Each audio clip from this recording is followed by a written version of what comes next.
Van a registrarlo. Eso, bien. Ahí está siendo grabada. Entonces presento brevemente a Ivette. Ivette es doctora en Historia por el Colegio de México. Actualmente, como recién ella contó, ha estado trabajando como curadora de las salas permanentes de Historia del Museo Nacional de Arqueología, Antropología e Historia del Perú. Es profesora en la maestría en Historia de la Facultad de Ciencias Sociales de la Universidad Nacional Mayor de San Marcos. Ha realizado estancias de investigación en Berlín, en Sevilla, en Madrid. También es magíster en género, sexualidad y políticas públicas por la Universidad Nacional Mayor de San Marcos y licenciada en historia por la misma casa de estudios. Ha elaborado investigaciones sobre historia religiosa, eclesiástica, social y de la diferencia sexual en el periodo virreinal y republicano, las cuales han sido presentadas en diferentes eventos a nivel nacional e internacional. Algunos de ellos han sido publicados en libros y revistas del ámbito latinoamericano y europeo. Y asimismo ha realizado actividades en el campo de la divulgación de la historia. Bueno, Ivette, muchísimas gracias por estar con nosotros esta tarde. Bueno, tienes la palabra. Yo voy a compartir pantalla y vos me vas diciendo cuando avance. Ok. No, pues muchas gracias nuevamente. Buenas tardes a todas y muchas gracias nuevamente también por la invitación. La verdad bastante contenta. Y aquí un poco quería contar, y tal vez ahí sí podrías ayudarme, ¿Ahí? Cintia, ¿Ahí lo ven? sí, ok, ese es el título, ¿no? De la ponencia de hoy, que es Las Rosas Peruanas y Chilenas, Genealogía Femenina en los Monasterios Santa Rosa de Santa María, de Lima y Santiago de Chile. Bueno, justo eso, ¿no? Quería solamente señalar que esta presentación forma parte de un artículo que se está publicando. Ya en realidad en estos días se va a presentar el libro primero en Santiago, seguro después en Lima. Y es un esfuerzo de las universidades, la de Chile y la Católica del Perú, por señalar, visualizar estos encuentros entre la historia peruana y la historia chilena, ¿no? Que digamos, sabemos que ambas comunidades nacionales pues tienen algunas discrepancias, sobre todo por la cuestión de la Guerra del Pacífico. Entonces, estas dos universidades están apostando más bien por mostrar la historia conjunta, ¿no? Estos puntos históricos en los cuales ambos países se han vinculado, ¿no? Y en realidad ya sacaron un libro que ya tiene como 2 o 3 años, que es el que están viendo a la izquierda, con la portada, la imagen del Señor de los Milagros, ¿no? Que se llama La historia que nos une, y más bien, como les digo, la portada de la derecha es la que el libro que se va a presentar y del cual, insisto, este artículo forma parte, ¿no? Y justo va a ser para el Bicentenario peruano, entonces el asunto es bastante interesante. También son como 21, 24 artículos sobre la historia, insisto, conjunta, ¿no? Estos puntos de encuentro entre ambas comunidades. Simplemente eso. Y bueno, pasamos a la siguiente y ahí yo más bien empiezo a comentar. Durante la segunda mitad del siglo XVII y el siglo XVIII, la figura de Santa Rosa de Santa María, más conocida hoy como Santa Rosa de Lima, y cuyo nombre real fue Isabel Flores de Oliva, fue bastante popular en el orbe católico. Los dominicos, con la ayuda de corporaciones y funcionarios del virreinato peruano y la monarquía hispana, lograron su beatificación en 1668 y su canonización en 1671. En el ámbito americano, la santa se convirtió en su patrona en 1670, además de patrona de las Filipinas. Ella se transformó en un símbolo de orgullo porque fue la única santa canonizada nacida en las Indias Occidentales, es decir, Hispanoamérica. Su rápido ascenso a los altares católicos la consolidó como modelo de vida, pero sobre todo para los americanos, y más aún para las mujeres, especialmente para aquellas que seguían la regla religiosa dominica. El establecimiento del sistema virreinal encabezada por la corona española unió los caminos de Perú y Chile hasta bien entrar la época republicana. La devoción hacia Rosa definitivamente se ha constituido en un punto de contacto entre ambos países. En tal sentido, esta ponencia intenta presentar de forma preliminar la relación entre ambos países desde la historia de esta devoción, haciendo énfasis en el devenir de los monasterios con la vocación de la santa en Lima y Santiago, donde ella se convirtió en maestra espiritual, por lo que algunas religiosas trascendieron social, espiritual e históricamente. De esta forma surgió una genealogía femenina en torno a la santa, es decir, una comunidad de mujeres que siguieron su vida como ejemplo y que desde la clausura lograron encontrar su propia libertad en la forma de vivir su particular religiosidad. Siguiente diapositiva, por favor. Habría que indicar algunos interesantes antecedentes de la fundación del monasterio de Santiago. Algunos integrantes de la familia de la santa pisaron tierra chilena. En el proceso de su causa de canonización, 2 personas que dieron su testimonio sobre su santidad fueron nativos de Chile: el capitán Cristóbal de Aranda, Valdivia, y el general y encomendero Diego González Montero. Más allá de que la santa fuera la patrona de las Indias, también fue patrona jurada de la ciudad de Santiago, junto con la Virgen de la Asunción, el apóstol Santiago y San Francisco Solano. De otra parte, la devoción hacia la santa continuó durante la época republicana y se evidencia la existencia de ambas comunidades religiosas mencionadas hasta el siglo XX.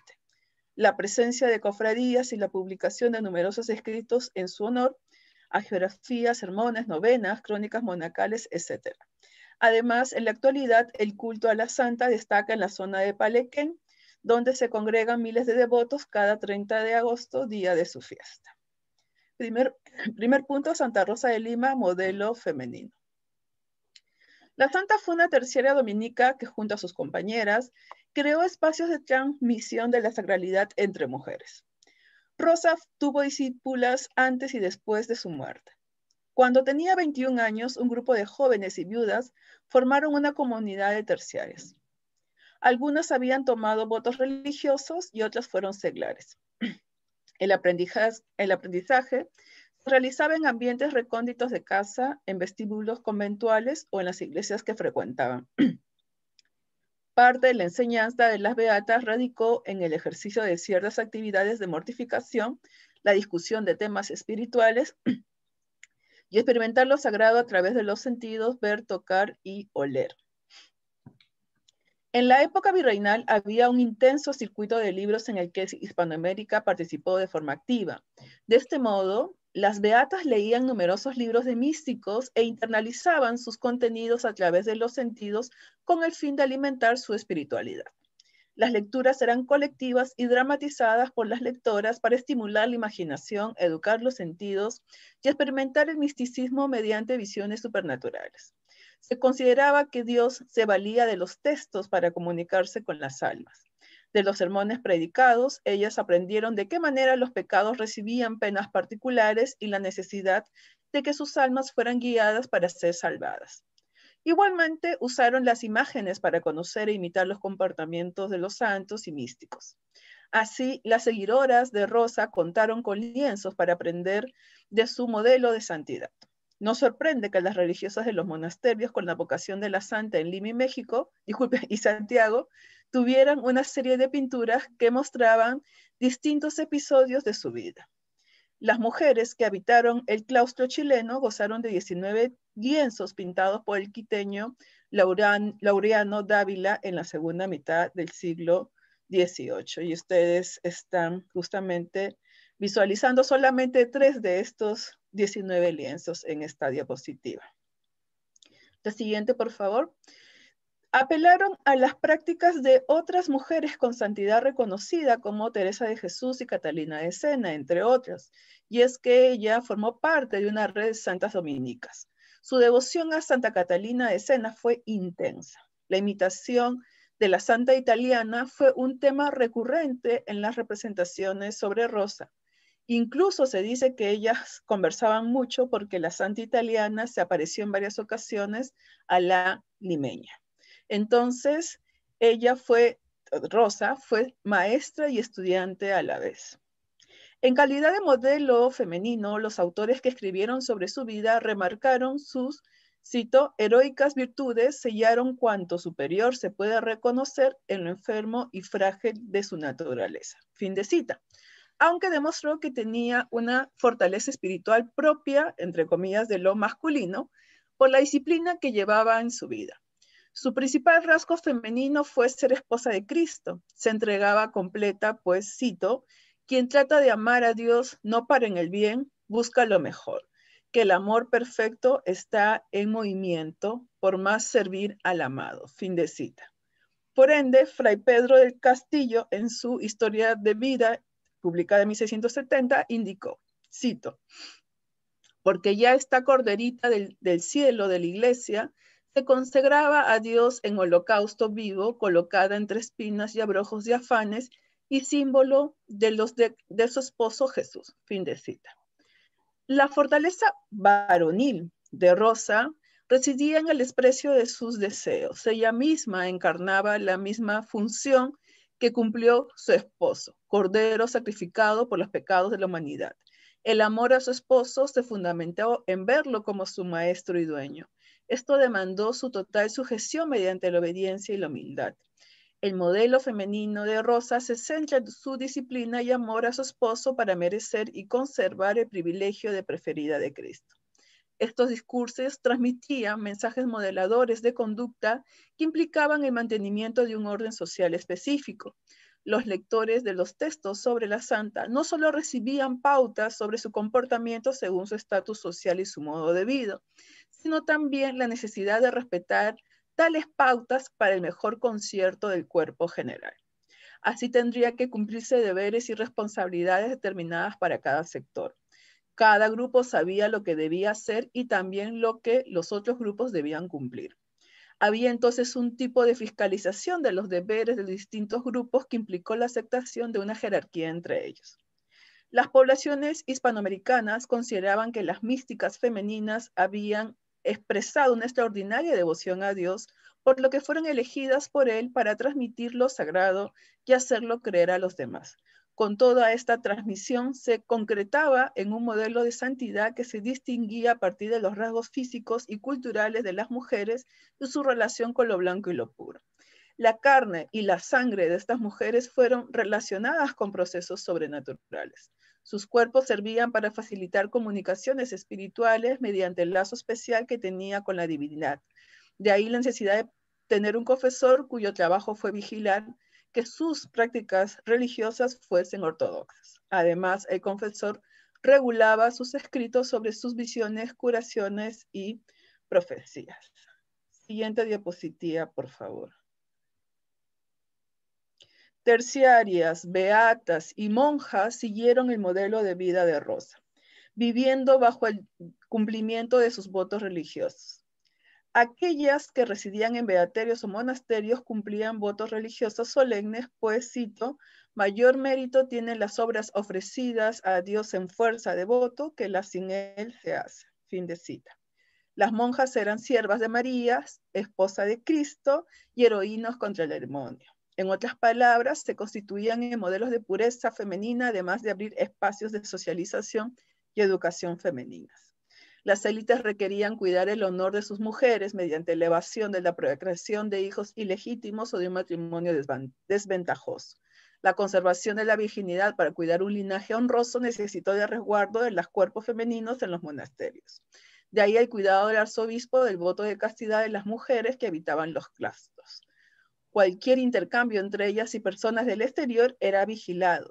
Las familias estaban dispuestas a pagar una dote para el ingreso de sus hijas en estos recintos, suma que era mucho menor que la dote de un matrimonio conveniente. De esta forma, las monjas llegaron a conformar comunidades femeninas poseedoras de grandes patrimonios.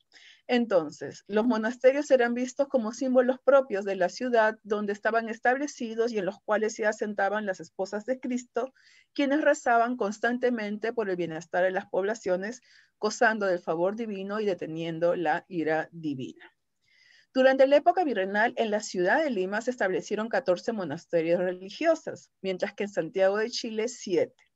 En la primera ciudad existieron 2 monasterios dominicos, Santa Catalina y Santa Rosa, y en Santiago solo uno, Santa Rosa. La devoción a la santa limeña creció en Hispanoamérica y se establecieron beaterios que en su mayoría se convirtieron en monasterios con su advocación. Algunos se fundaron en Lima, Arequipa, Cusco, Santiago de Chile, Puebla, Manila, Antigua Guatemala, etc. El monasterio de Lima fue primero en fundarse en 1708, le siguió Puebla, 1740, Arequipa, 1747 y Santiago, 1754. La fundación de Arequipa contó con el apoyo del obispo Juan Bravo de Rivero, quien antes había sido obispo de Chile entre 1735 y 1743. Según las historias de vida, Rosa profetizó la fundación del monasterio Santa Catalina de Sena en la ciudad de Lima. Esta fundación sucedió 7 años después de su muerte, en 1624, por la iniciativa de las hermanas Lucía y Clara Guerra de la Daga. En 1629 ingresó María de Oliva, madre de la santa, en calidad de monja de velo a los 60 años. Algunos hagiógrafos de Rosa señalan que una sobrina suya también ingresó en el monasterio para acompañar a su abuela. Según ellos, la sobrina era hija de Hernando Flores de Herrera, quien había incursionado en la milicia como su padre. Él era su hermano más querido. Viajó a Chile, donde fue nombrado alférez y portaestandarte de su compañía.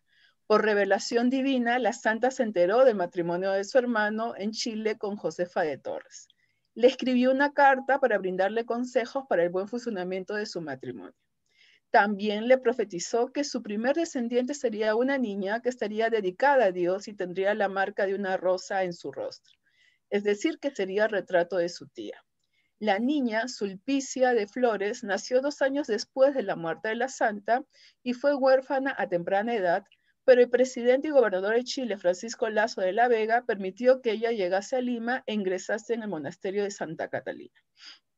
Algunos indican que personajes reconocidos en el ambiente chileno, como Diego González Montero y Cristóbal Arana Valdivia, la visitaban por sus claras manifestaciones de piedad y religión. Ahora hablaré sobre el monasterio de Lima. Siguiente diapositiva, por favor. Durante la época virreinal y mucho tiempo después, los monasterios fueron las únicas corporaciones en que las mujeres podían regirse a sí mismas, pues desempeñaban cargos de gobierno interno, aunque las seleccionadas debían ser aprobadas por las autoridades episcopales. Estas elecciones suscitaron diversos disturbios. Tales prerrogativas no implicaron una socialización horizontal entre ellas, sino que las relaciones jerárquicas imperaron mediante criterios como la procedencia social, la edad, los años de profesión, la experiencia en cargos, entre otros. Otra facultad que gozaron fue el acceso a una educación más elevada que otros grupos femeninos, pudiendo leer y escribir profusamente. En 1669, Fray Hernando de Valdés era el director espiritual de las beatas que vivían cerca de la casa donde Rosa nació, aunque convenció al comprador de la casa, Andrés Villela, de donarla a las beatas. Esto no se concretizó, pues los dominicos en 1676 la convirtieron en convento de frailes. No obstante, un año antes, el arzobispo Melchor Liñán y Cisneros insistió sobre sobre la fundación de un monasterio en ese lugar. En el beaterio vivían, según el prelado, 33 doncellas que se habían reunido para vivir la regla de los terciarios dominicos. En 1676, el cabildo que trae el alicio señaló que la buena memoria del arzobispo Fray Juan de Almoguera benefició al beaterio de Santa Rosa, pero el cabildo secular tomó con tibieza la solicitud del provincial dominico de convertir el beaterio en un monasterio. Las beatas residieron en una casa en la calle La Riva y luego en otra en la calle de San Sebastián hasta 1708, cuando se desplazaron a las casas del contador Gonzalo de la Maza. El proceso administrativo de la fundación del monasterio de Santa Rosa en Lima duró de 1685 a 1708. Carlos II solicitó información al arzobispo sobre las cantidades de dinero reunidas para la fundación y sobre los beneficios e inconvenientes que ésta presentaría. El logro de la licencia real para fundar un monasterio no fue fácil. El empuje de las élites, la audiencia, los cabildos y el clero lo hizo posible. El ser patrón de un monasterio implicaba dar una importante suma de dinero, lo cual le otorgaba un gran prestigio social y una calidad de noble. La acumulación del capital para la fundación del monasterio ascendía a 246,000 pesos. Elena Rodríguez, de corte real, viuda del general Benito Galdames, donó a las beatas 2 haciendas de campo y una casa principal y dinero, todo lo cual importaba 130,000 pesos. También Domingo Cueto y el sargento mayor Francisco de Ollague brindaron otras donaciones que de forma conjunta con la anterior acumularon la suma de 350,000 pesos. El prelado destacó que dudaba que las rentas sumadas fueran insuficientes para sustentar a 33 religiosos. Finalmente, en 1703, el fiscal del Consejo de Indias aprobó la solicitud y al año siguiente una real cédula confirmó la decisión, aunque llegó a Lima hasta 1706. Se ordenó que el número de monjas no excediera de 33 y que se reservaran 4 becas para las hijas de los ministros reales beneméritos. El 28 de junio de 1708 se vistió a 12 beatas como religiosas del recién fundado monasterio. La entrega de los hábitos estuvo a cargo del obispo de Concepción, de Chile, en calidad de provisor y vicario general del arzobispado de Lima. Del monasterio de Santa Catalina salieron las fundadoras del monasterio de Santa Rosa, cuya intención era adoptar la regla de la Santa Italiana. Con el gran apoyo de los jesuitas y del virrey marqués de Castel dos Rius, las nuevas monjas se establecieron en la casa que fue del contador Gonzalo de la Maza en 1709. Es ahí donde hasta la actualidad la comunidad reside. Y creo que están viendo justamente... la anterior, por favor, creo que se me pasó una.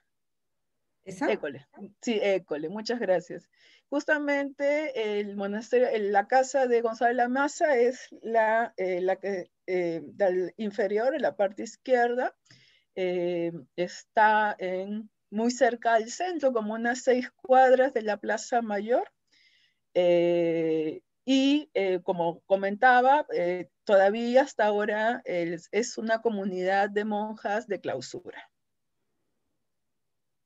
Entonces ahí les comentaba que es el lugar donde vivió y falleció. Por cierto, en esa casa Gonzalo de la Maza, que fue como un padre para la santa, fue el lugar donde vivió y falleció la santa limeña y que las monjas convirtieron en un lugar de retiro. Al lado estaba la casa en que habitaban las recogidas de la Purísima Concepción, de la que fueron sacadas para ampliar el monasterio. Incluso en 1720 surgieron conflictos entre el monasterio de recogimiento, pues las recogidas reclamaban algunas alhajas y bienes como suyos, además de una nueva casa en donde pudieran residir. En 1730, el arzobispo Francisco de Zuluaga consoló a las recogidas. Les entregó una casa que había pertenecido al beaterio de Santa Rosa en condición ruinosa y estrecha. Finalmente, el virrey marqués de Castelfuerte ordenó que se restituyesen las recogidas los bienes o su valor y que se les diera la primera encomienda que estuviera vacante y que por mientras se les entregara una limosna para aliviar su pobreza. La solvencia económica involucraba contar con una infraestructura que garantizara el desarrollo de una vida religiosa en clausura.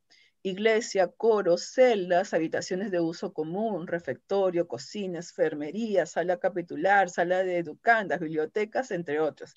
Además de los confesionarios, locutorios, claustros, piletas, huertos, gallineros, altas murallas y otros más. El altar mayor del nuevo monasterio tenía una imagen de Nuestra Señora de Rosario y una imagen de la Santa Limeña que tenía como atributos una diadema y un ancla, ambas alhajas de plata. La estabilidad y funcionamiento del monasterio fue paulatina. Para 1721 el monasterio tuvo su primera elección de abadesa, pues 13 de sus integrantes ya habían cumplido 12 años de profesión y la comunidad tenía el número suficiente de monjas para realizar esta elección. En el Cabildo Catedral se aprobó la petición y fue comunicada al provisor de monjas, Andrés de Paredes, en 1722. El funcionamiento del monasterio ha continuado hasta hoy y mantiene el régimen de clausura. Cada 30 de agosto, que es feriado nacional, celebran la fiesta de su madre espiritual y se saca en procesión a una estatua de la santa. En 1886, a pocos años de la Guerra del Pacífico, el pueblo peruano, cito, se levantó de entre ruinas, fin de cita, para celebrar el tercer centenario del nacimiento de la santa, y las bellas letras quisieron también ocupar su puesto de honor en estas solemnes fiestas. El edificio ha soportado los fuertes movimientos sísmicos que han provocado la caída de la habitación donde la santa falleció. Y ahora sí creo pasamos a la siguiente diapositiva. Ese es el interior dentro del monasterio. Y como ven ahí, esa es la fachada del cuarto en que Santa Rosa habitó, ¿no? Y en el interior de esa habitación se ha colocado pues una imagen de la santa como en reposo, ¿no? Señalando justamente pues que ella falleció en ese lugar. Ok, disculpe. Ok, entonces habría que decir que en calidad de monasterios de clausura y de origen virreinal, ambas comunidades, Lima y Santiago, tuvieron que afrontar contextos adversos que criticaron de forma abierta su estilo de vida. Desde mediados del siglo XVIII, un sector de la prensa ilustrada rechazaba que las niñas estudiaran con monjas, quienes desconocían, según ellos, las experiencias de madres y esposas que reclamaban las élites como principales roles de las mujeres. En el marco de las independencias latinoamericanas, las ciudades de Lima y México vivenciaron las convulsiones propias de las luchas armadas e ideológicas. Ciertos grupos, tanto de fidelistas como de separatistas, saquearon iglesias y claustros en busca de dinero o bienes lujosos. No obstante, las vocaciones continuaron. En la comunidad de Lima, desde 1810 a 1821, ingresaron 4 mujeres para convertirse en monjas. Una era originaria de Quito. En la época republicana, los ingresos reiniciaron en 1828. Durante el régimen republicano, los grupos liberales tenían sectores anticlericales que promovían la apropiación de las riquezas y las propiedades del clero. Algunas de sus iniciativas prosperaron. También el clero diocesano trató de tener mayor jurisdicción sobre el clero regular. En 1846, en Chile se ordenó que los monasterios llevasen una mayor austeridad, sencillez y clausura. Asimismo, algunas congregaciones femeninas cumplieron tareas más activas con la población del exterior, educación, enfermería, orfanatos, etc. Ambos monasterios fueron afectados con estas medidas y cambios, pero resistieron. Un tema delicado entre ambas comunidades fue el desarrollo de la guerra entre Perú y Chile desde 1879 hasta 1884. La comunidad santiaguina indica en una memoria que no hay rastros de las actividades de las religiosas. En cambio, en la comunidad de Lima, la vida monacal transcurrió con relativa estabilidad, pues se identifican nuevos ingresos y profesiones de monjas, elecciones de prioras e informes de ingresos económicos. Tal vez la comunidad santiaguina estuvo presionada por su vínculo con la santa y el monasterio limeño. La Guerra del Pacífico tuvo un trasfondo religioso que disputaba la protección divina por ambos países. Tal confrontación llevaba el legado virreinal de explicar la historia humana desde una perspectiva providencialista. Para los chilenos, el favoritismo divino fue justificado por la valentía de sus soldados que fueron amparados por la Virgen del Carmen. Se formó un nacionalismo católico en la opinión pública por los discursos y acciones del clero para ganar el apoyo de la mayoría de los sectores sociales. Es interesante indicar que sacerdotes como Valdivieso y Larraín Gandarillas pronunciaron apasionados sermones sobre la legitimidad de la guerra, mientras ellos fueron cercanos al monasterio de Santa Rosa de Santiago. Algunos poemas populares chilenos presentaron a la santa limeña rogando a la Virgen del Carmen por los peruanos que supuestamente habían pecado excesivamente y habían incitado a la guerra por maldad. Mientras los chilenos fueron presentados como los hijos de la Virgen. Según estos poemas, Rosa, ante la Madre de Dios, queda impotente y no puede proteger a los débiles y pecadores peruanos. Así los poetas chilenos no atacaron a la figura de la santa limeña, sino que reconocieron que ella no pudo cumplir su misión de santa protectora, asumiendo la mala calidad espiritual y moral de sus protegidos. Otro punto que desarrolla ahora es el monasterio de Santiago. Siguiente diapositiva, por favor. Fray Bernardo Carrasco fue provincial de la provincia de San Juan Bautista del Perú durante los años cercanos a la beatificación y la canonización de Rosa. Designado obispo de Santiago en 1778, arribó al año siguiente. Su gobierno duró hasta 1694. Puso cuidado en la celebración de la fiesta anual de la Santa. Ante la popularidad de su figura, en 1680 se estableció un beaterio con su advocación en Santiago que congregó a mujeres que deseaban seguir el modelo de la santidad de la limeña. Con Carrasco arribaron 2 terciaras dominicas de Lima. Una de ellas fue Agustina de Rosario. Estuvieron bajo la jurisdicción de la provincia dominica de San Lorenzo Mártir y desde 1713, bajo supervisión de la autoridad diocesana, cuando convivían con 24 terciarias y más de 50 mujeres seglares. Al año siguiente, el obispo le solicitó la lista de propiedades e ingresos, formándose un libro que fue significativo para el siguiente paso. Habría que señalar que la Tercera Orden tuvo injerencia en el desarrollo de los beaterios de las Rosas en ambas ciudades, pero no fue definitiva. En Lima, la Tercera Orden existió a fines del siglo XVI o inicios del XVII, pero luego desapareció hasta 1713, cuando se refundó en el convento de Santo Domingo. En Santiago, en 1777, se estableció de forma oficial en el convento del Rosario. En 1748, la priora Sor Juana de San Ignacio fue la primera en promover la transformación del beaterio en un monasterio. Logró juntar las cartas favorables de tal solicitud de parte de las principales autoridades de la ciudad. Tuvo el apoyo del jesuita Ignacio García. Lo consiguieron a través de una real célula de 1753 que estableció el cupo de 21 religiosas. En 1671, el número creció a 33. A diferencia de los monasterios con la vocación de la Santa fundados en Lima y Arequipa, que tuvieron como fundadoras a 4 religiosas del monasterio de Santa Catalina de las respectivas ciudades, el de Santiago de Chile contó con religiosas del mismo monasterio de Santa Rosa de la ciudad de Lima.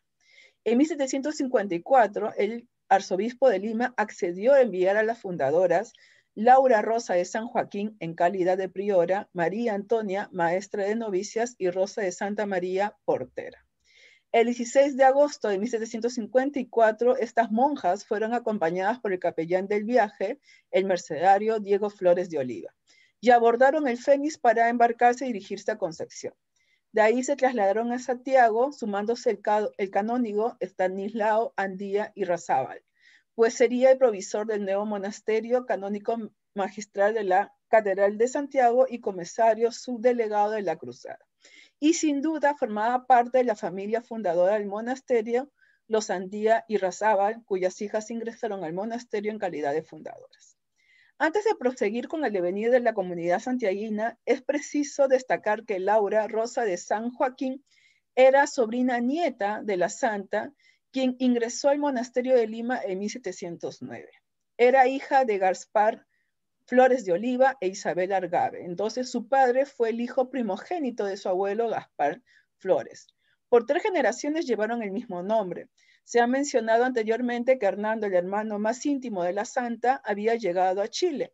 Otras fuentes indican que también Gaspar lo hizo, quien en 1620 fue beneficiado en el testamento de su padre junto a sus hermanos Antonio, Andrés y Francisco Matías.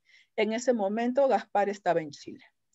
Regresando a la historia del nuevo monasterio, las fundadoras arribaron a Santiago el 1 de octubre de 1754.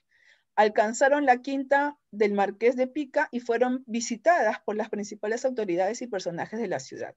Se hospedaron en el monasterio de la Victoria por orden del obispo de Santiago, Manuel de Alday, que el 9 de noviembre las acompañó en el traslado a su claustro definitivo. Del monasterio de la Victoria las transportaron en un coche hasta la catedral, donde ellas se arrodillaron en la primera grada del altar mayor.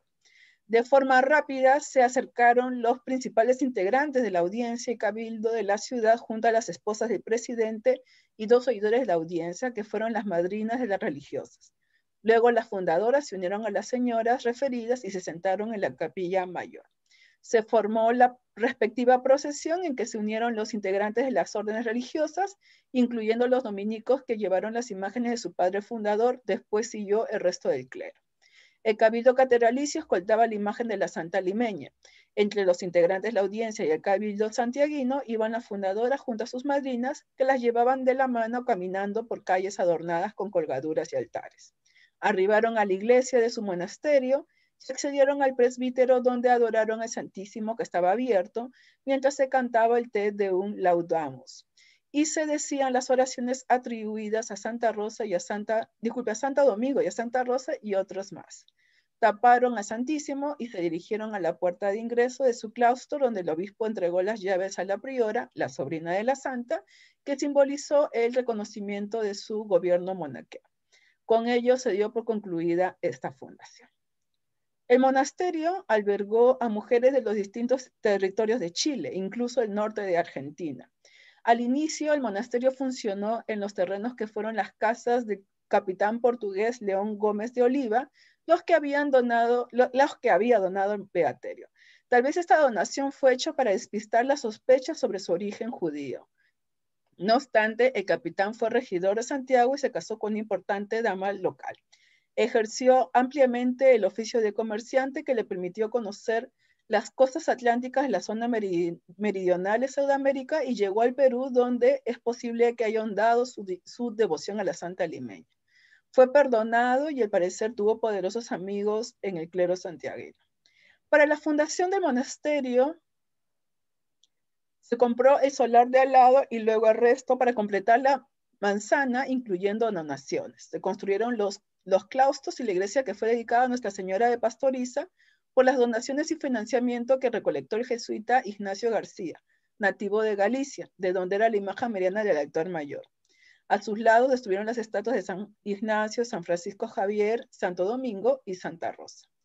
Este jesuita tuvo una especial devoción a la Santa Dominica, que no sorprende por el historial de los confesores jesuitas de Rosa en vida, además de que el Colegio Jesuita Romano celebrase su beatificación en 1668.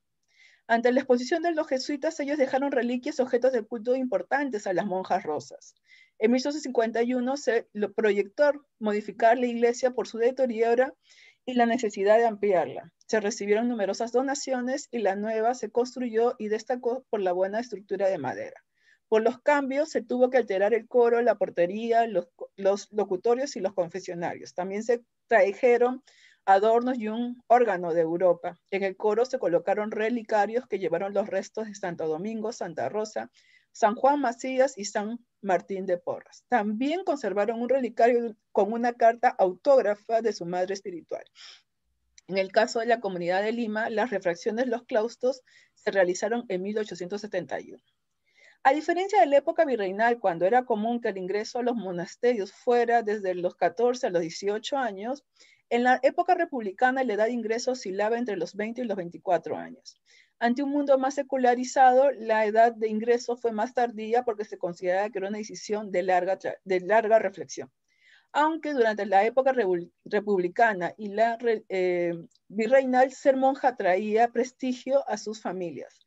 Además de los beneficios espirituales, para el segundo tiempo se veía que con más aprecio que las mujeres cumplieran sus labores de madres y esposas en pro del bienestar de la nación. Por ende, se estableció una fase anterior al noviciado, el postulado, en que la candidata conoció mejor la vida de una monja para tomar su decisión, y luego pasaba por el noviciado para profundizar aún más su decisión hasta que profesase, o de caso contrario abandonase la clausura. Creo que podría dejarlo hasta aquí nomás, y tal vez algunas preguntas. Solo quería cerrar la exposición con la siguiente diapositiva, por favor. Muchas gracias. Aquí solamente para nombrar, hay otra cápita que señalé que se llamaba así como las otras rosas, ¿no? Y son como monjas de estos monasterios que han sido, digamos, como las más reconocidas. Una de ellas que hasta ahora llama la atención, y Nancy Van Dusen le dedicó un capítulo de uno de sus libros, es el caso de Josefa de Portocarrero. Ella fue hija del virrey Monclova, y su madre, ya el virrey había muerto, se habían establecido en Lima y su madre quería llevarla a España para casarla, pero ella había decidido ser monja. Entonces se escapó de su casa y se internó al monasterio de Santa Catalina. Y la madre va a hacer todo lo posible para que ella salga de la clausura y vaya con ella a España. Entonces, incluso mueve sus influencias con el arzobispo, con el rey, y en ambos casos obtiene apoyo. Incluso hay una orden real de que ella saliese de clausura, sin embargo, la Real Audiencia la ayuda. Y finalmente, pues ella, digamos, toma los hábitos, como ya había contado, entonces toma los hábitos y cuando se funda el monasterio de Santa Rosa, ella sale y se va al monasterio de Santa Rosa y ya ahí se queda, incluso llega a ser presidenta de la comunidad y algunas de sus hermanas luego la van a acompañar. Es un caso bastante interesante porque incluso hasta el obispo de Quito intervino, entonces hay algunos folletos en torno a este caso. Y por otro lado, el de María Antonia del Espíritu Santo es otra religiosa limeña que estuvo en la comunidad santiaguina, pero solamente cumplió algunos años como priora y luego regresó a Lima. Pero el vínculo que tiene con la comunidad quedó bastante huella, puesto que el afecto que sentían las religiosas se expone en crónicas conventuales.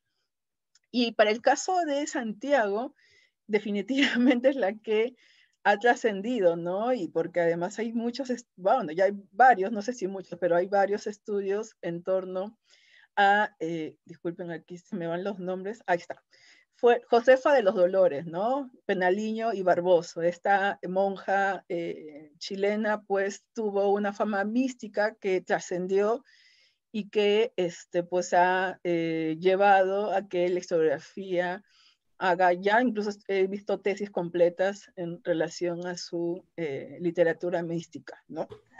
Y bueno, y hay muchas más en Santiago que he encontrado, pero ya con el tiempo no quiero sobrepasarme, más bien tal vez a partir de las preguntas o los comentarios podríamos ahondar.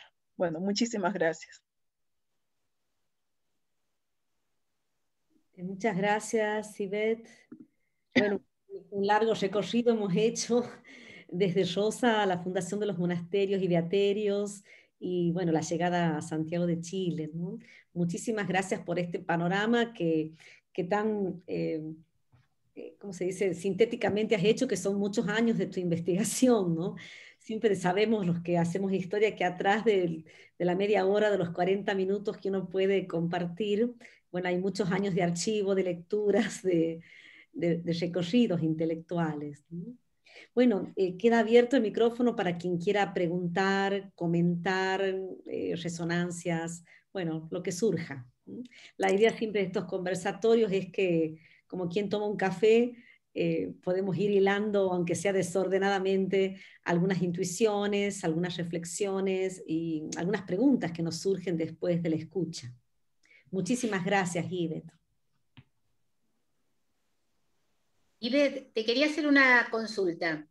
Yo he intentado profundizar, han quedado 4 cartas y un fragmento solamente de Rosa, pero en una de ellas sí se trabaja el tema de la fundación del monasterio que ella no pudo llegar a ver. ¿Vos pudiste profundizar ese tema porque hasta se hablaba que había oposición del provincial de los frailes para la instalación del monasterio y ella buscaba el apoyo en España? ¿Pudiste trabajar eso? Me parece que estás refiriendo al monasterio de Santa Catalina, ¿no? Que ella, sí, pues claro, ella no llega a verlo porque muere antes, pero lo interesante es que quien sí ingresa es la mamá. Y al parecer, según como había comentado, y al parecer su sobrina, que venía de Chile.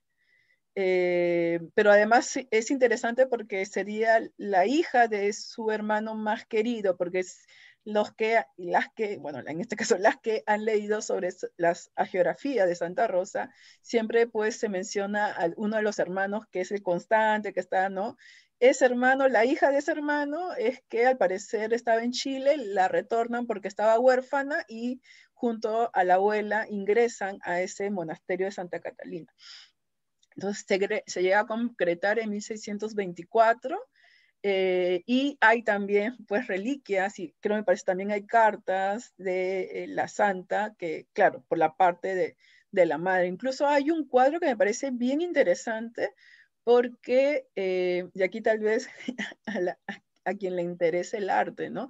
Hay un grabado como temprano que está en la causa de canonización, me parece que en el proceso me parece incluso ordinario, ahorita no estoy segura, hay un grabado que en el Archivo Vaticano uno encuentra y que es fascinante porque es esta iconografía de Santa Rosa clásica, ¿no? Que es, digamos, no está con la corona de rosas, pero está con una corona de espinas.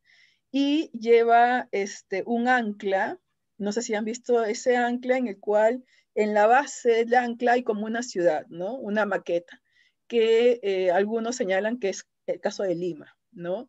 ¿Y por qué es de Lima? Porque justamente están las tres estrellitas, ¿no? La ciudad de los reyes, ¿no? Entonces, y la corona, entonces, y las tres coronitas. Entonces, es una cuestión bien interesante que yo en realidad me parece fascinante. ¿Por qué lo digo? ¿Por qué señalo este grabado? Porque el monasterio de Santa Catalina tiene una pintura similar, parecido, con algunas cuestiones alteradas de este grabado, que es temprano, y que dicen que fue el regalo de la madre.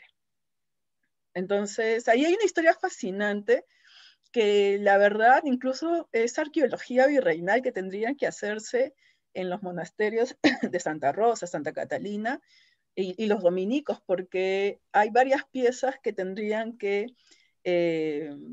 documentarse, ¿no? Fechas para un poco ver también todas estas cuestiones que sigue siendo fascinante en los circuitos de las reliquias, ¿no?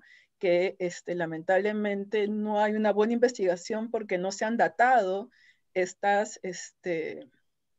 objetos, ¿no? Y eso también me parece interesante para el estudio de la religiosidad y de los circuitos itinerarios de las órdenes religiosas, ¿no?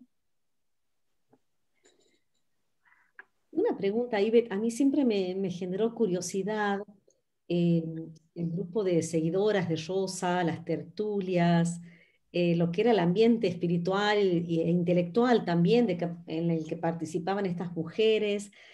Vos nombraste, ¿no? Que ella como tenía discípulas antes y después de muerta, ¿no? No sé, ¿cómo era ese clima en Lima? La cuestión de las tertulias, las lecturas. Eran mujeres que leían mucho y que tenían mucha curiosidad, ¿no es cierto?, espiritual. Me gustaría que cuentes un poco más de eso. Siempre me ha generado mucho interés. Sí, la verdad es fascinante, ¿no? El asunto de cómo la religiosidad femenina se desarrolló en las ciudades virreinales, me parece algo fascinante. Y otra vez ahí recomiendo, no solamente, disculpen, este artículo de Iwasaki, que es muy bueno, ¿no? Sino el libro de Nancy Van Dusen, publicado en 2018.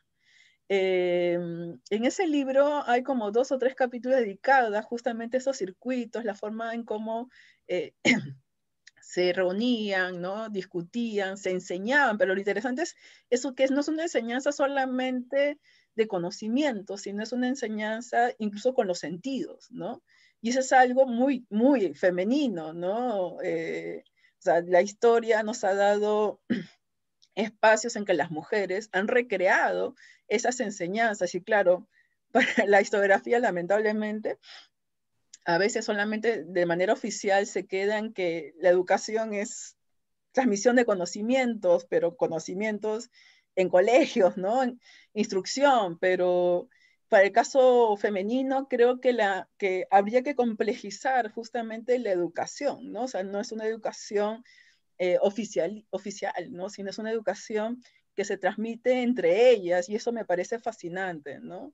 Y claro, con eso hay que leer entre líneas, entre la documentación que se conoce, porque, ¿y por qué lo digo también? Porque aquí aprovecho tal vez, fíjense, también por una cuestión del azar, pues en mi investigación en el museo, resulta que el museo tiene un archivo, y por azares del destino también encontré eh, una proclama escrita en 1825, pero me llamó así la atención porque es una proclama escrita en quechua, y en el cual se supone, claro, como es una proclama anónima, quienes firmaban el seudónimo era como las peruanas, pero se presentaban como mujeres indígenas de Lima. Eh, claro, por ejemplo, para el caso mexicano, no sorprendería para nada que mujeres indígenas escribieran, ¿no?, sobre los asuntos y hicieran alguna proclama. Pero para la historiografía peruana, lamentablemente los mismos peruanos tenemos una visión muy de, como son indígenas, entonces, y mujeres, entonces ellas no podían escribir. Y hay un poco, tengo ahora un debate con un quechuista francés, porque yo señalo, me parece que podría hacerlo, puesto que justo había un beaterio de mujeres indígenas nobles en Lima, y en ese beaterio había un colegio. Y además, al lado o en la iglesia de ese beaterio, se reunía el Cabildo Indígena de Lima. Este panorama te explica que las mujeres podían escribir sin ningún problema, ¿no? Y incluso la relación con el cabildo les daba incluso posibilidad para ir o acceder a las imprentas, pero la gente se cierra. Entonces, es fascinante, y esto ¿por qué lo hago colación? Porque es un poco lo que sucedía con la religiosidad femenina, ¿no? Es decir, en estos circuitos que no necesariamente están en todos los documentos, pero que hay prácticas que sabemos que lamentablemente la documentación no registra, no obstante, simplemente a veces es sentido común, ¿no? Y decir, pues claro, o sea, ¿por qué hay tantas mujeres beatas que se reúnen? Porque claro, formaba parte de ese ser femenino, virreinal, ¿no? Y que en realidad incluso no solamente las mujeres de la élite, sino de otros sectores sociales participaban, ¿no? Y es fascinante seguir investigando sobre eso. Entonces, por eso decía que esta educación femenina es súper interesante, ¿no? Y que tendríamos que profundizar. Gracias. Levantó la mano Carol Jiménez. Y yo también, sí. Hola. Primero Carol.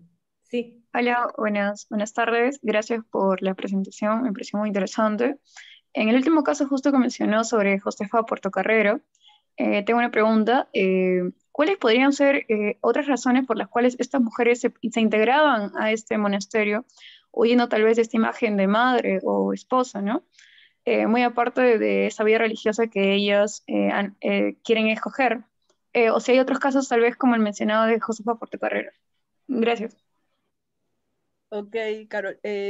Realmente el asunto es bastante interesante porque creo, y no sé si todas coincidan conmigo, pero considero que los monasterios fueron espacios femeninos en los cuales podían lograr cierta autonomía, ¿no?, que otros espacios le limitaban, ¿no? Entonces, en ese sentido, no digo que para todas tampoco, o sea, digamos, algunas crean estrategias incluso familiares, ¿no?, en los cuales crean espacios incluso hasta empresariales, de escritura, de pensamiento, ¿no?, en las cuales se sentían pues más autónomas que en los espacios públicos.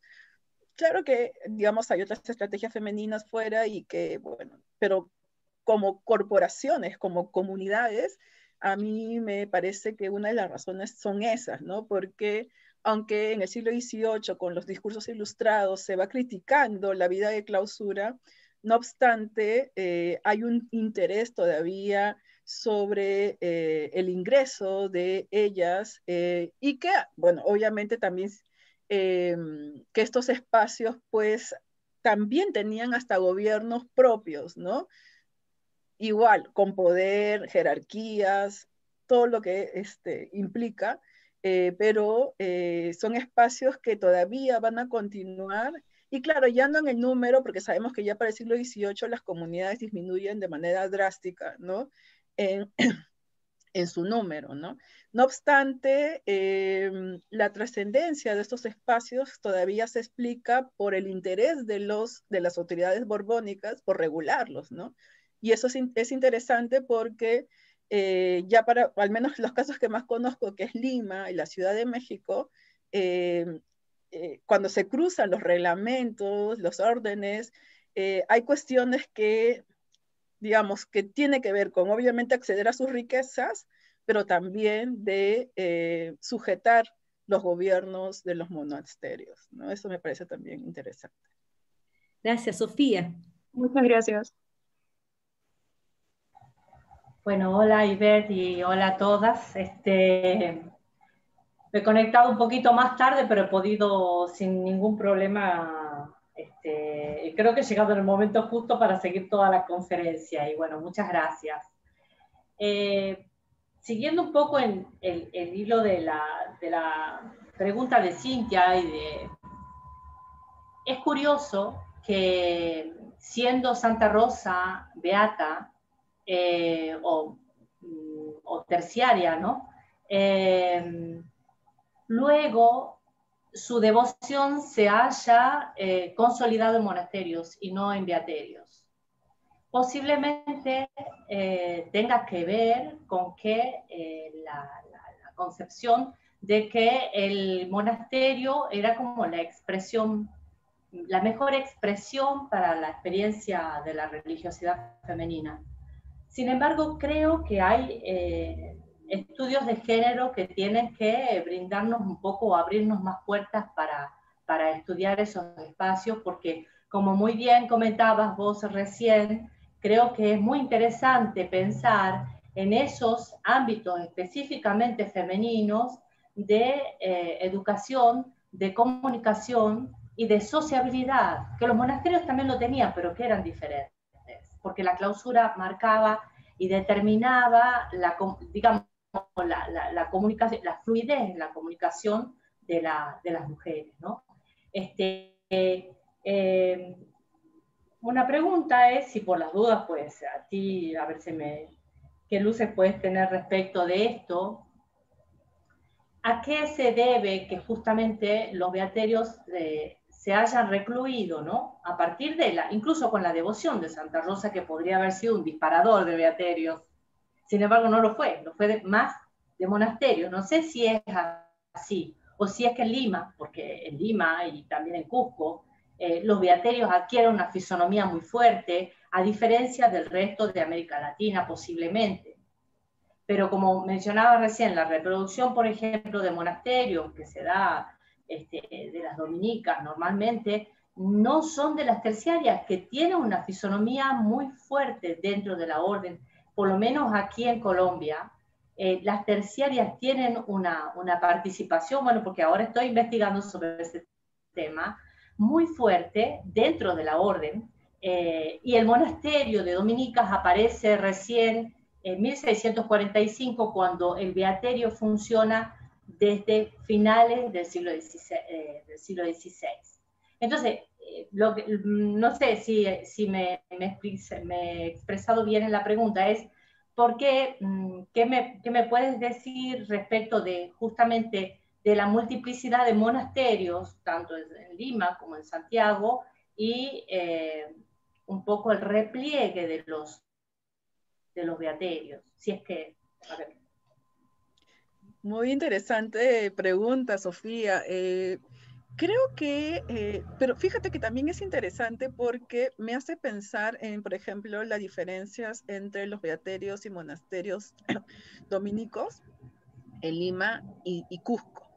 En el caso de Lima, el asunto de los monasterios creo que tiene que ver con esta cuestión de oficialidad, en tanto demostrar al rey que son buenos vasallos, en el aspecto de que se consideraba que un monasterio, por tener la venia, ¿no? Y esta consolidación corporativa, demostraba pues ese prestigio para la ciudad, ¿no? Y con esto también los vecinos y con esto las élites, ¿no? Criollas o las élites, digamos, ya incluso la cuestión de criolla ya ahora me hace ruido, pero digamos, estas élites locales, ¿no? Que se van empoderando y que consideran que los monasterios son parte de ese prestigio, ¿no? Pero en el caso cusqueño es interesante porque hay varios beaterios relacionados con Santa Rosa, pero que llegan, o sea, quedan en beaterios. Y para la época, ni siquiera creo que llegan a ser monasterios en la época republicana. Eso lo está estudiando, algunas seguro tal vez la conocen, esta investigadora polaca, Ewa. Entonces, Ewa, por ejemplo, ¿no? Tiene este estudio que me parece fascinante y que me hace preguntarme lo que tú señalas, ¿no? O sea, ¿por qué en algunas ciudades se prefiere ir con todo, ¿no? Para lograr la fundación de un monasterio que, pues en realidad, como he señalado, o sea, dinero hay que tener que ser mucha, y la socialización, como tú lo dices, es distinta, ¿no? Porque claro, ya en un monasterio la jerarquía es mucho más fuerte, me parece, ¿no? O sea, claro que también en el beaterio hay una jerarquización, pero no me parece que es tan corporativa, no tan de arriba para abajo como en el caso de los monasterios, ¿no? Porque además en el caso, digamos, en los monasterios incluso la autoridad diocesana de la orden a veces es mucho más fuerte, ¿no? En los beaterios, si bien es cierta, también lo hay, no obstante, no es, me parece, tan rigurosa como en el caso de los beaterios, ¿no? Pero insisto, o sea, esto tal vez también sea características de estas mujeres religiosas, ¿no? O sea, cómo se acomodaban más, o tal vez, bueno, en algunos casos Ewa también señalaba que ya es porque no tenían recursos económicos suficientes, ¿no? Pero lo dejo ahí, ¿no? O sea, digo, lo dejo pensando, no tengo la respuesta directa, pero me parece bastante interesante, ¿no? Me acuerdo también del caso filipino, por ejemplo. Había el monasterio Santa Catalina, había un beaterio de Santa Rosa, cuando se intenta convertirlo en monasterio ya no se logra, ¿no? E incluso tenía, me parece, mujeres indígenas de élite, ¿no? Entonces son casos fascinantes que pues aquí invito a reflexionar porque la verdad se pueden dar también varias respuestas al mismo tiempo. Yo pensaba sí, no, sí, que muchas gracias, que la verdad que me da mucha pista, y tú has dicho una cosa que yo creo que hay que pensarla mucho y que creo que puede estar en parte la respuesta. Se trata de un modelo de súbdito, ¿sabes? Que el monasterio lo asegura, el beaterio no, porque el encierro, la reclusión de la mujer garantizaba que la mujer adquiera ciertas pautas que podían sonar como peligrosas si seguían sueltas. Bueno, Lima Neto sabe mucho de esa beata, ¿no? De las beatas de la comunidad de Santa Rosa, digamos, contemporáneas a ella.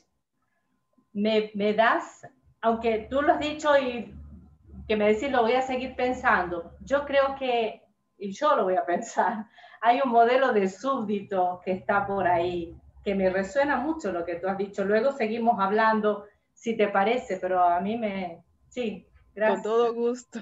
Sí, sí, creo que también había muchas, incluso disposiciones de las autoridades de hacer un seguimiento y una observación a las beatas, sobre todo en algunos de los avisos, ¿no? de la Inquisición era pensar en estas mujeres, pedían informes sobre la cantidad de mujeres que había en Lima, que eran mujeres ligeras de cascos y sobradas de malicia, que eran las beatas justamente porque no obedecían, no tenían un voto que las ligue a un voto de obediencia solemne como el de las monjas, que las ligue en obediencia a la autoridad jerárquica de la iglesia.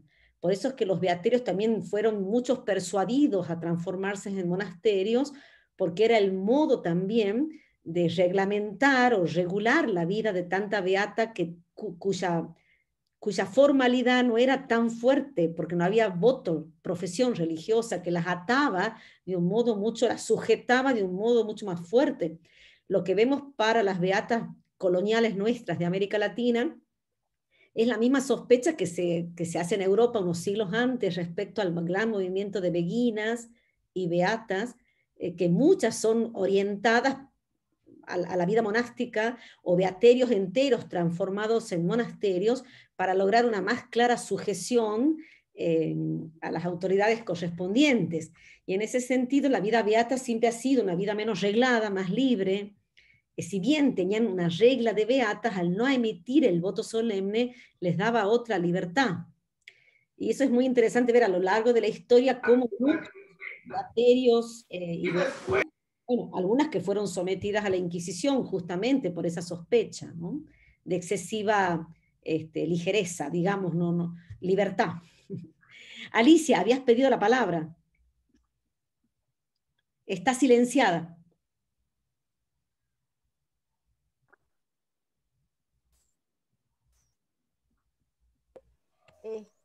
No, yo creo que también tiene que ver mucho con el sector social al que pertenecían. Las beatas en general, pertenecían a sectores sociales más bajos o no respetaban todas las condiciones que se exigía para ser monja.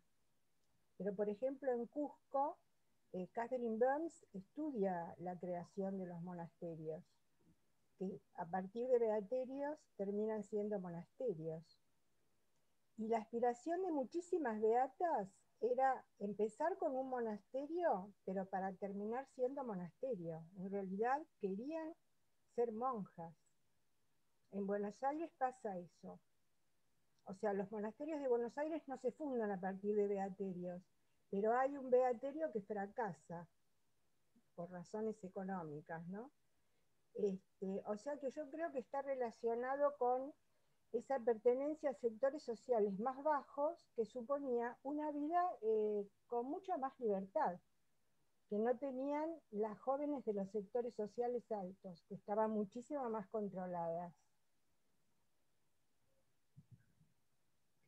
Efectivamente, ¿no? O sea, eso, lo último me parece así clave, ¿no? Es decir, que las mujeres, las élites, tienen mayor control porque, claro, tienen que responder también al sistema de honor vigente. La ¿no? pureza de sangre que hay que mantener dentro de la familia. Exacto. Yo tenía una pregunta también, Ivette. Vos hiciste referencia al modelo femenino en Rosa, pero también has señalado cómo los testigos y cuando se habla de ella en los testigos de canonización, también se habla de lo masculino, de la fortaleza varonil de Rosa. A mí me interesa, porque has hecho alusión también, y sé que has estudiado también las políticas de sexualidad en el periodo virreinal. ¿Cómo ha sido tu abordaje sobre lo femenino y lo masculino, las políticas sexuales sería? ¿Qué política sexual ves vos en este tipo de mujeres, en lo que es la convocatoria a una vida monástica o beateril? ¿Cómo son estas identidades sexuales? Sí, bueno, en realidad es fascinante, ¿no? Porque, claro, justamente también estoy en un proyecto de escritura de historia de las mujeres del Perú y, bueno, yo obviamente por mi especialidad me voy a evocar a la época virreinal, pero justamente hablando con amigas y colegas arqueólogas nos contaban pues esta cosa súper distinta de la concepción de la sexualidad y el cuerpo que por ejemplo, ¿no? Tenía que ver con cuestiones de fluidos corporales y la relación con las energías naturales, ¿no? Obviamente con la inserción del cristianismo cambia, digamos, en algunas poblaciones y entonces, claro, el cuerpo, y eso creo que es el punto principal en la sexualidad y la experiencia religiosa, ¿no? Porque el cuerpo se intenta más bien dominar, ¿no? Lo importante es esta cuestión dicotómica entre el cuerpo y el alma, es un asunto, me parece fascinante, y en eso, por ejemplo, Beinum me encanta, aunque, claro, algunos consideran que tal vez extrapolar directamente, pero bueno, a mí me interesará como tal vez profundizar esa línea, ¿no? Y en ese sentido, las identidades de género, como en el caso de Rosa, y como además, pues lamentablemente todos conocen que no hay una autobiografía, ¿no? Más bien la conocemos por lo que han escrito, y sobre todo varones, ¿no? Sobre ella. Y en ese sentido, no obstante, es interesante porque igual hay un reconocimiento, ¿no? En cuanto a, claro, a partir de estereotipos, definitivamente, que tiene que ver con esa naturaleza femenina, ¿no? Entonces, como señalaba, el tropo femenino que ella encarna es ser esposa de Cristo, así, y esa la legitima, ¿no? Sin embargo, el asunto del comportamiento varonil también es un elemento que en realidad tampoco es que sea propio de Rosa, sino que está presente en varias mujeres místicas, ¿no? Y en el cual es más bien ella como domina el cuerpo, ¿no? Para justamente contrariar esa supuestamente naturaleza débil, ¿no? De las mujeres, ¿no? Porque claro, ya hay un poco la cuestión de que la naturaleza femenina ha sido asumida como débil porque está más cercana a la naturaleza, porque la determina la biología, ¿no? Y por tanto, al mismo tiempo, está lejos de la razón. Entonces, más bien, en este caso no están hablando de la razón, no una razón ilustrada, sino una razón en la cual uno se acerca a cumplir con los mandatos cristianos y sobre todo imitar a Cristo, ¿no? Entonces esa sería la lógica de la razón de esta época y en la cual Santa Rosa se involucra y se acerca a ese, digamos, modelo masculino de poder controlar esa naturaleza débil y más bien ella se impone y dice, bueno, no importa que sea débil, yo voy a perseverar, ¿no? Entonces, ese asunto me parece también que se podría trabajar muchísimo, ¿no? Y es algo que también lo dejo abierto porque en realidad, si se han dado cuenta, me parece interesante toda la cuestión mística, la literatura mística, pero la verdad no es mi centro, ¿no? Yo más bien trabajo como la cuestión de representaciones y prácticas, ¿no? Entonces, y por ahí, claro, yo tengo que pasar por, o sea, por el tema del misticismo, pero va, ¿no? El diálogo. Como hablabas del tema del cuerpo mortificado en Rosa, ¿no? El cuerpo castigado, los ayunos, quizás la literatura más popular, lo que más nos ha llegado siempre es una mujer que se automortifica mucho, ¿no? Y los relatos son a veces tremendos. Cuando uno lee estas biografías que sabemos que han querido exaltar algo. A mí también, citando, ya que citabas a Bynum, Caroline Bynum plantea para la experiencia corporal de la mística femenina medieval, que ella estudia tanto, a mí me ha resultado por lo menos una pista para entender la mortificación en Rosa, y ella dice que muchas mujeres que optan por esta vía mística, donde el cuerpo es central en la experiencia religiosa, ella dice, para estas mujeres su cuerpo es su texto. O sea, ellas escriben con su cuerpo su experiencia. Y la identificación con el Cristo que es flagelado, que es crucificado, el Cristo que es mortificado, es en su cuerpo, ellas escriben esa experiencia, esa identificación con Cristo. Pero a la vez Bynum también habla de estas mujeres que rechazan el matrimonio, que optan por otra vía de camino femenino, que no tiene que ver con tener cuerpos que nutren, cuerpos que dan de comer, cuerpos que engendran, son otros cuerpos. Entonces es otra experiencia también de romper con estereotipos femeninos de maternidad y esponsorios obligatorios como lo que eran, porque en el caso de Rosa, tanto como Catalina, las dos rechazan matrimonios impuestos. Y eso habla de una gran libertad en ellas, ¿no? También la libertad de elegir un camino que no sea el que está pautado por la sociedad, ¿no? La negación de la maternidad física, aunque son madres espirituales de muchas, tanto Catalina como Rosa, hablan de mujeres que rompen arbitrariamente con mandatos sociales y familiares, ¿no? A mí me parece que hay como una beta interesante para leer la mortificación corporal, no solamente como el control de la sensualidad femenina, entendida como el cuerpo femenino como causa de placer y pecado, sino como esto que vos decías, una cierta masculinidad en el modo de vivir, pero es romper con la obligatoriedad de un cuerpo que nutre, que permanentemente está nutriendo, ¿no?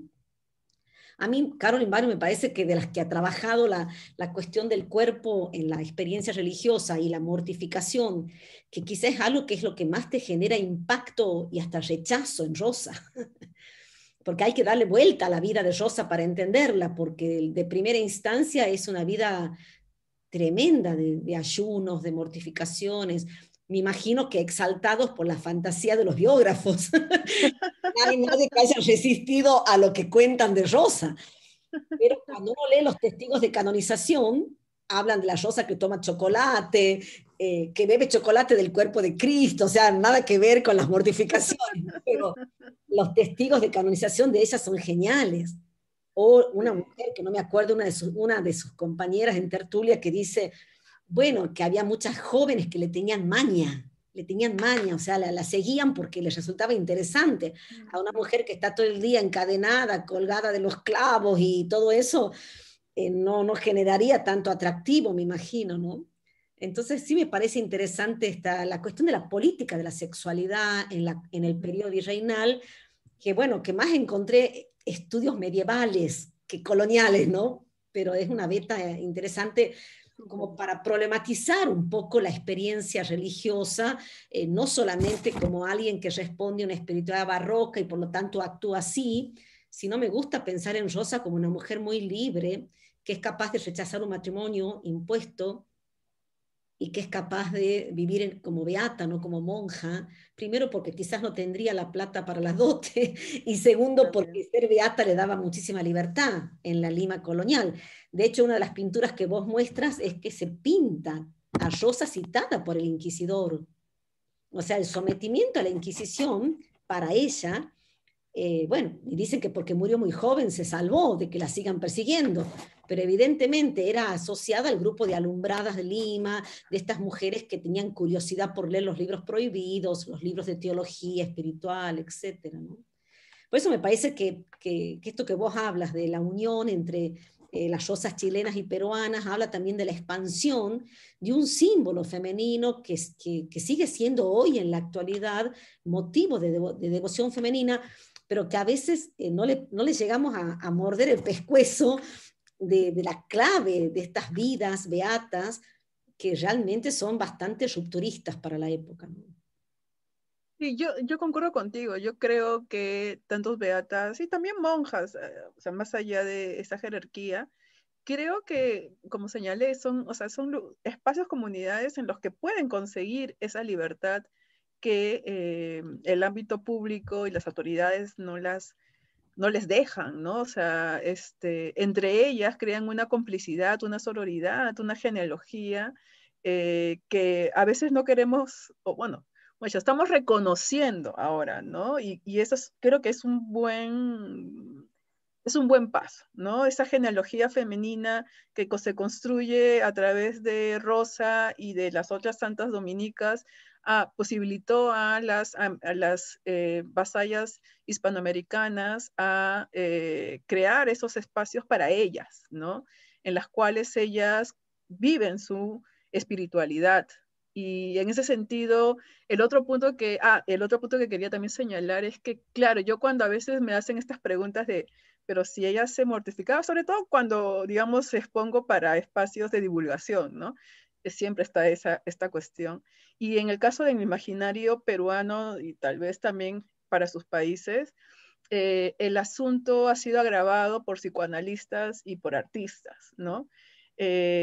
Claro, porque el psicoanalista dice, no, pues la tipa es una sádica, ¿no? Y dices, oye, espérate, ¿cómo puedes psicoatomatizar así, ¿no? Del siglo XX a sociedades del siglo XVI, XVII, que tienen una lógica totalmente distinta, providencialista, en la cual más bien ellas son heroínas, ¿no? O sea, eso es un poco lo que siempre le decía, por ejemplo, a mis estudiantes o a estos chicos de divulgación, que ella es una heroína para su época, porque esa relación, estas geografías son como las películas de acción que tenemos hoy en día, ¿no? Solo que no lo entendemos, porque claro, nuestra sensibilidad ha cambiado totalmente, pero para esa época ellos y ellas eran heroínas, ¿no? Porque claro, digamos, como tú lo han señalado varias, ¿no?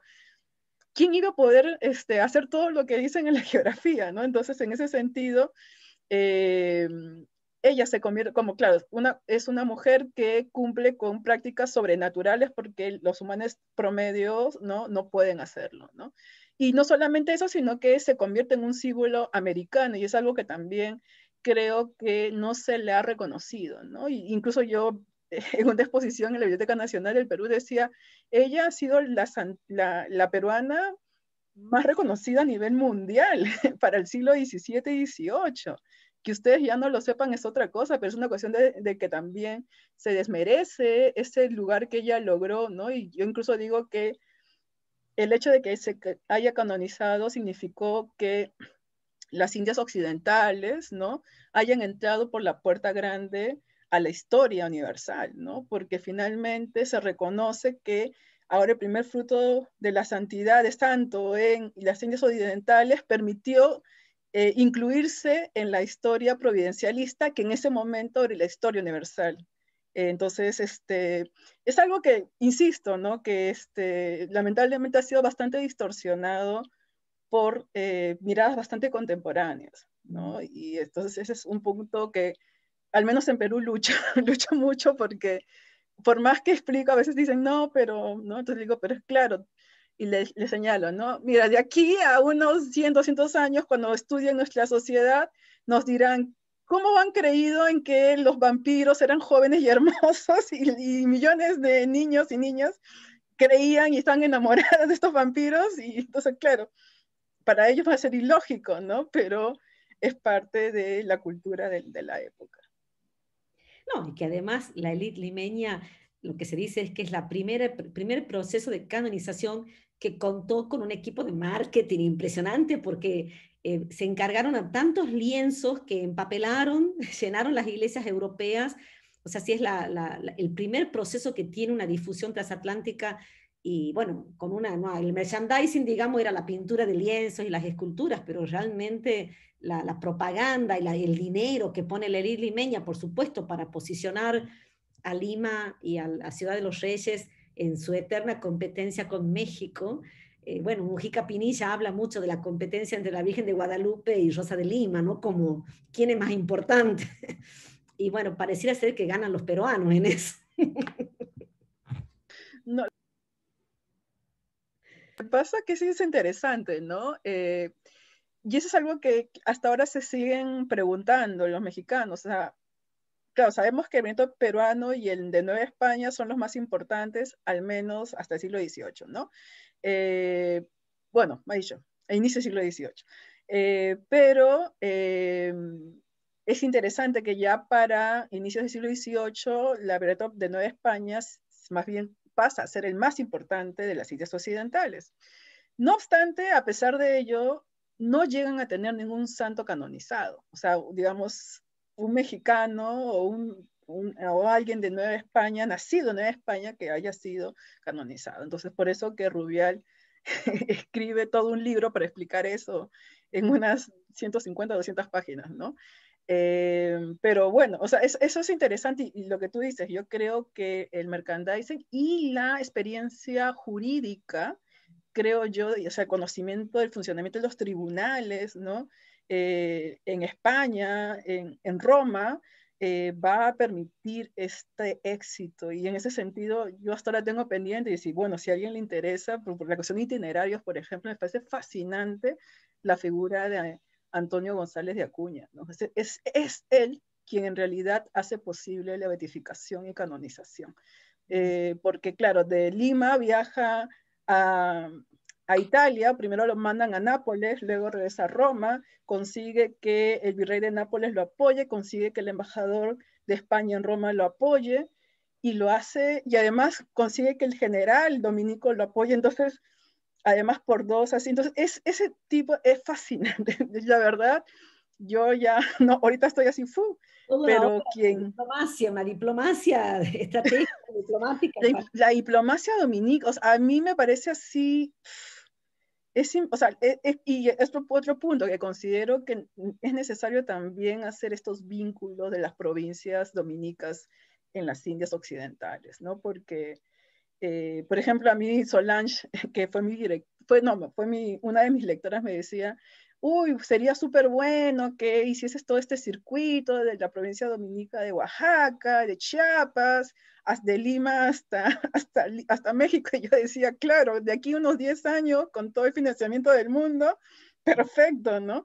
Pero eso, o sea, creo que sí es necesario como hacer estos puntos de contacto, porque la circulación de agentes, ¿no? Es básico para el funcionamiento de la monarquía hispana, y un poco se rompe con la república. Y a veces seguimos reproduciendo como que ese rompimiento de las comunidades nacionales todavía sigue siendo imperativo en nuestras miradas del desarrollo de la historia de las órdenes, ¿no? Muy interesante. También decía, no sé qué autor, que los dominicos andaban con problemas en Lima porque había sido juzgado por la Inquisición el rector de la Universidad de San Marcos, y también habían perdido las doctrinas de Chicuito porque había algunos frailes que eran muy discípulos de las casas. Entonces habían perdido doctrinas, o sea, estaba en un momento donde la orden en la zona peruana tenía conflictos con las autoridades. Entonces el proceso de una santa dominica realmente era una apuesta de sobrevivencia para ellos también, ¿no? Sí, o sea, el levantamiento de la provincia de San Juan Bautista con la canonización de Santa Rosa se dispara, pero no solamente es con esta provincia, sino que en realidad las provincias dominicas de las Indias Occidentales tienen algunos beneficios, ¿no? En principio también habría que recordar que las provincias dominicas de las Indias Occidentales ayudan con dinero a la causa de Santa Rosa, unas más que otras, pero sí ayudan porque se les impone, bueno, lamentablemente, ¿no? Pero también ellos capitalizan, eso me parece fascinante, porque por ejemplo en Santiago, en Bogotá, ¿no? O en México, cómo los dominicos capitalizan esta devoción para tener mayor jerarquía, más precedencia social también. Me parece fascinante, ¿no? Y lo otro es cómo también tratan de forma distinta esta devoción. Por ejemplo, en el caso peruano, porque claro, ella nace en Lima y va a ser bastante popular, incluso para los indígenas, ¿no? En el caso de Lima, por ejemplo, la primera cofradía en Lima, que recuerden que Lima es una ciudad española, no de indígenas, es indígena, ¿no? La primera cofradía de Santa Rosa en Lima es indígena. Recién para el siglo XVIII es que se fundan las cofradías de españoles, ¿no? Pero antes son primero indígenas y luego afroperuanos. Cosa que es muy distinto, por ejemplo, para el caso mexicano, en el cual más bien la devoción me pareció fue elitista. Incluso hasta hay un sector del Cabildo Catedralicio de México que adora a Santa Rosa, a tal punto que le pusieron pues un altar dentro de la capilla, nada más ni nada menos del otro beato importante, que es San Felipe de Jesús, ¿no? Que además nació en México.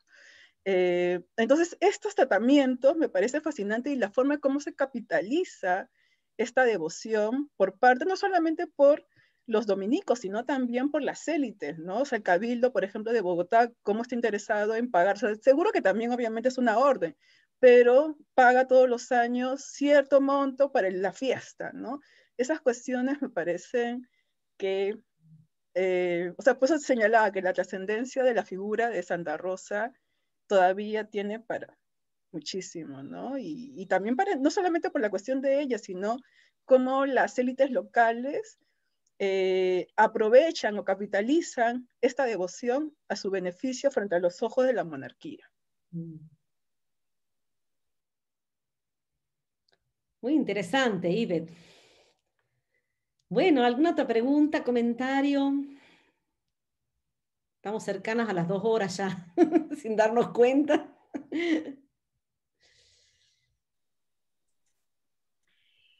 pues nada. A ver, yo solamente quiero agradecer a Ivette y a todas las preguntas y el desarrollo del conversatorio porque ha sido sumamente iluminador. Yo estoy lejos de la época colonial, pero ha sido realmente muy enriquecedor para mí.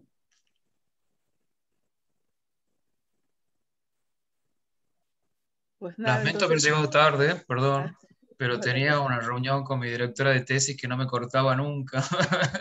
Y lo poco que he podido compartir acá, la verdad que me encanta esa relectura, ¿no? Esa cosa más amplia de ver no solo una biografía o una geografía, ¿no es cierto?, sino un proceso histórico que, bueno, a mí me apasiona mucho, así que, y más de Lima, que es también como solo un microcosmo y un macrocosmos en muchos sentidos, ¿no? Así que nada, este breve, lo poco que podía escuchar, ha sido un encanto. Así que felicitaciones al Instituto de la UNSTA de Historia que está ahí trabajando siempre. Muchas gracias. Gracias. Yo quería preguntarle a Ivette su dirección de correo por si podemos mantener contacto, si podrías, porque no la tengo, si podrías escribirla ahí en el chat. Gracias. Sí, ahí ya les compartí y bueno, yo encantada de poder conversar, ¿no? Sobre estos temas que nos fascinan, ¿no? Y de verdad la cuestión de la demás religiosidad femenina, incluso en la época republicana me sigue, o sea, con lo de Chile me parece fascinante, ¿no? Y bueno, creo que sigo con la cuestión comparativa, así que creo que el próximo punto va a ser Bogotá, porque me gustó mucho. Pero bueno, ahí va. Bueno, muchísimas gracias, Ivette, por compartir todos estos años de investigación. Bueno, gracias a todos los que se han ido sumando. Siempre estos espacios nos motivan a seguir aprendiendo, aprendiendo de otros, con otros.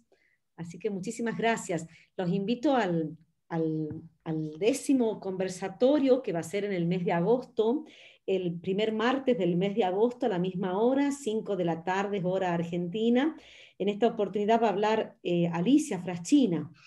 Así que estamos en una serie de monjas este año, primero Alejandrín, después Ivette, después Alicia. Ya el año pasado habló Sofía Brizuela para hablar de los monasterios de Bogotá. También hemos invitado a Óscar Londoño, que también trabaja monasterios dominicos en Bogotá, y será para el mes de octubre. Así que este año tenemos cuatro encuentros sobre monasterios. La verdad que es un mundo tan fascinante que es inagotable, ¿no? Entonces vamos a escuchar a Alicia en el mes de agosto y ella nos va a compartir también sus últimas investigaciones sobre los monasterios del Buenos Aires colonial. Así que bueno, muchísimas gracias y nos encontramos en un mes. Muchas gracias, hasta luego. Gracias por la invitación, gracias. Hasta la próxima. Muchas gracias, que estén todos bien. Hasta luego.